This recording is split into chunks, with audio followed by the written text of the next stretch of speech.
AfterBuzz TV, starting place to the likes of WWE female superstars Cathy, Kelley, Sonya, Deville, and Zelina Vega proudly presents Women's Wrestling Weekly, the world's first podcast and YouTube series dedicated exclusively to women's wrestling, featuring all the latest news as well as interviews with top superstars in the industry.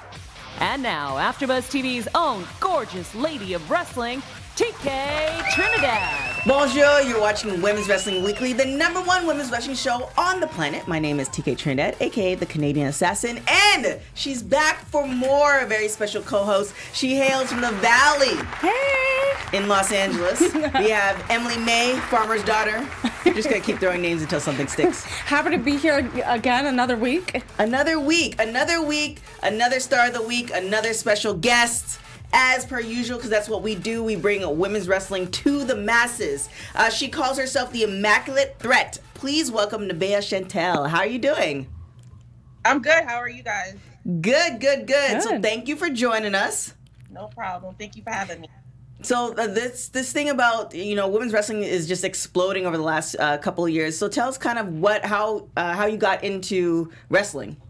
Well, I grew up as a wrestling fan. My uncle had VHS tapes for days. And, I was always a shy kid. So I would spend my time, after school watching wrestling tapes for hours until Raw came on. And that was, because I was, such a sheltered, introverted kid. That was, wrestling. And then at one point, did you realize, okay, this could be my dream. I could become a wrestler? Wow. I always wanted to be a wrestler, but I was never an athletic kid. Mm-hmm. So, and I always had insecurities until maybe around 23. I didn't just say go for it. College, I went to hair school. None of those things clicked for me. And then December 2015, I joined the Monster Factory. And then, so your first bump. How did that go? And what went through your mind? Well, it was at my Monster Factory tryout. Danny Cage, QT Marshall, and Damian Priest from NXT. Oh, wow. All right there. And I hit my head on the mat. I bumped, I tucked my chin. Ooh. Oh, no. Scared. But I was fine, but it was definitely a wake-up call to tuck my chin. Yeah, so what made you how did you decide what type of trainer you would get and what school you would go to? And so how was that training process? Because you said you weren't athletic, and so I know that could be a difficult process. So what was that journey like? Well, I was following several schools in my area, and the Monster Factory just was the one that I gravitated the most to. I liked it how Danny Cage presented himself on social media and a lot of his ideals. So that's why I went with the Monster Factory. And when I went there, he was honest with me, mm-hmm. And he told me it's going to be hard because of that I wasn't an athlete. So I always hated that. That's why I stuck with the Monster Factory. And now, so starting training in 2015, we're now in 2019. How do you feel you've grown from then to now? I've grown considerably. I've grown as a person since started wrestling. I was never a confident person. I never was a person who thought that I can go for something as big as this. So since starting at the Monster Factory, I've grown as a person. In the ring, I couldn't even roll. So I've grown as a performer. Mm-hmm. And so, yeah, a lot has happened. It took me a long time, though. I trained for about 3 years before I had my first match. Wow. So, and it took patience. And I went through a lot because I had a lot of self-doubt. Mm-hmm. Because I've seen girls who started with me go on, literally wrestle for bigger promotions while I was still just training and not having a match. Right. So I went through a lot before. What was your first match like? Can you walk us through that? So my first match was against Riley Shepard. Mm-hmm. It was at the Monster Factory, January 5th, 2018. And I remember that day I showed up And Danny was like, yeah, so you're gonna wrestle tonight? You versus Riley, 5 minutes. Oof. And I was like, cool. And that was the most confident I've ever in my head. I thought I was gonna be, wetting the bed. But I was like, all right, it's time to stress, let's go, let's do it. You've been waiting so long for it. It's time to put your money where your mouth is. I went out there. Riley was such a professional out there. She's truly, I know she's right now out on injury, but she really is one of the most unappreciated women's wrestlers out there, I feel like, on the scene, because she's so good and people don't know how athletic that girl is.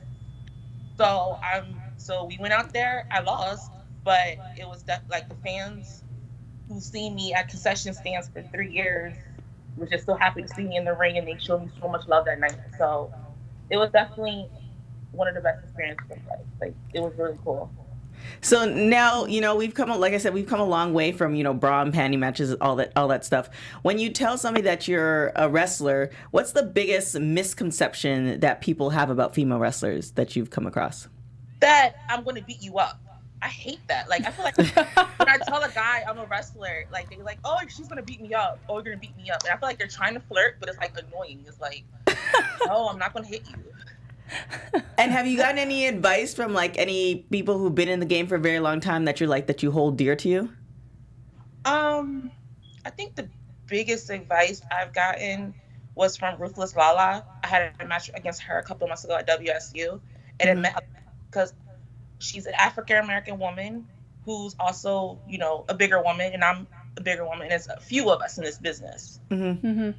And so for her to just sit down and just talk to me and tell me things are going to be hard, but I have to push through, was really cool. And just that I love the African American women here in our business because we're so close.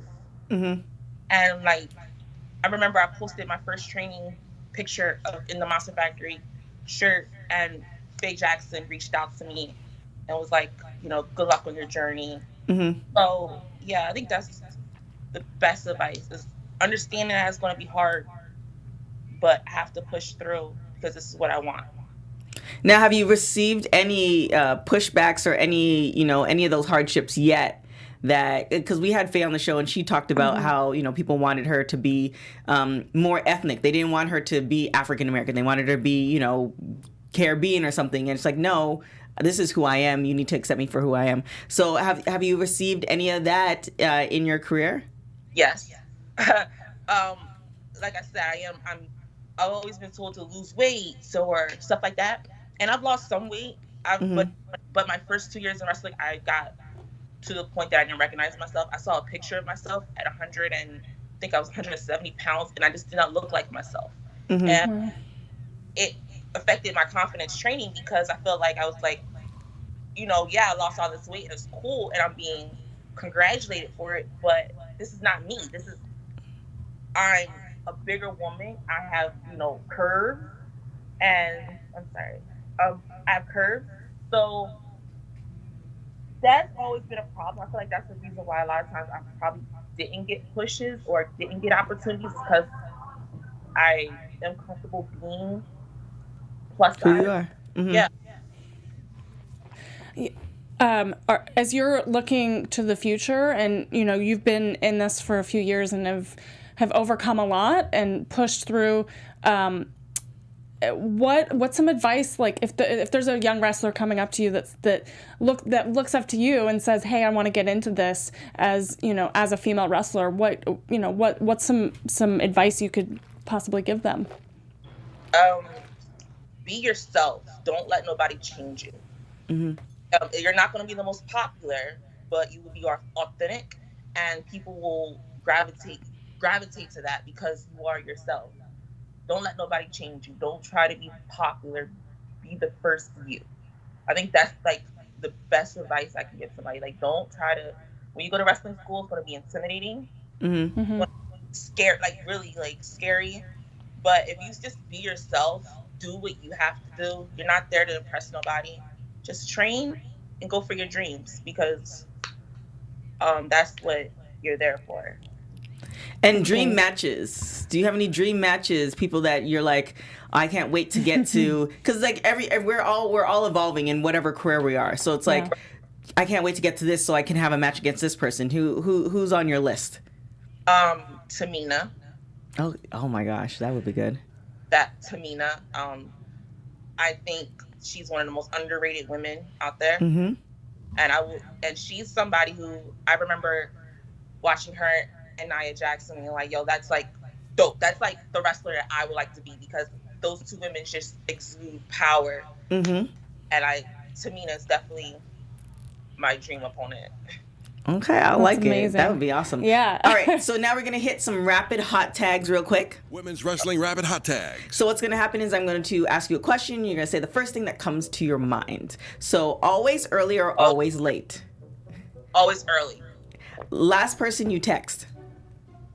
My best friend. If you were a crayon, what color would you be? Black. Celeb you would want to meet? Jennifer Lopez. Last show you binge watched? Pose. If you were to listen to one album for the rest of your life, what would it be? Tell Me You Love Me by Demi Lovato. Oh, nice. That is nice. And if you were to have one last meal before you go up to heaven to hang out with Jesus, what meal would it be? Cheesesteak and cheese fries. Oh, It's like you prepared for this. I like that it. sounds so good. Thank you so much for joining us. Where can people find you? You guys No problem. On Instagram, Twitter, and Facebook like page at Nevaeh Chantelle. And I interact with everybody if I see it. Thank you so much, Yes, Nevaeh. And thank you. actually, tell us about your name. Is it something you created? Is that your name? How did that all come about? So my original wrestling name was going to be Tatiana Chantelle. Mm-hmm. And my wrestler trainer hated it. So I actually got with a couple of friends, and we just was like, yo, we have to figure out something for you like now. Like not just like think about it. And because once you have a wrestling name, you can now prepare yourself to go after it. Right. Yeah. It's like Sasha Fierce. Yes. Mm-hmm. So we literally was like, I always loved the name Heaven, but I felt like it sounded too stripper. Mm-hmm.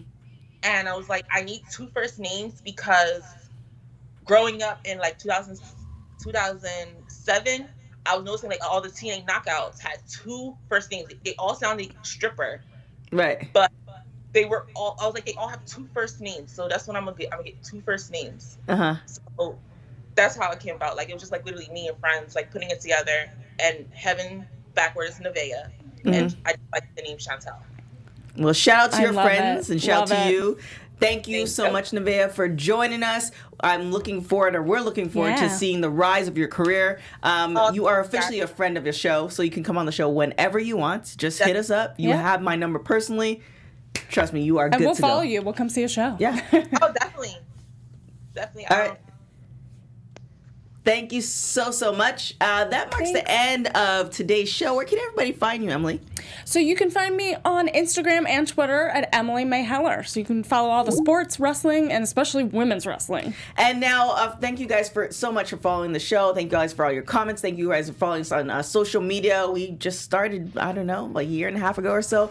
Without you guys, we wouldn't be the #1 women's wrestling show on the planet. If you're watching us on YouTube, make sure to hit that subscribe button. If you listen to us on iTunes, 5 stars or better. Also on all those other podcasts and streaming services, let us know what you think. My name is TK Trinidad. You can find me on everything at TK Trinidad. Till next week, guys. Ciao. Bye. From executive producer Kevin Undergaro, producer TK Trinidad, and me, Maria Menounos, we would like to thank you for tuning in to Women's Wrestling Weekly. To help TK, the crew, and women's wrestling in general, we ask that you subscribe, rate, and comment on Women's Wrestling Weekly at Apple Podcasts, and subscribe to our AfterBuzz TV wrestling channel on YouTube for this and other outstanding wrestling content. Buzz you later.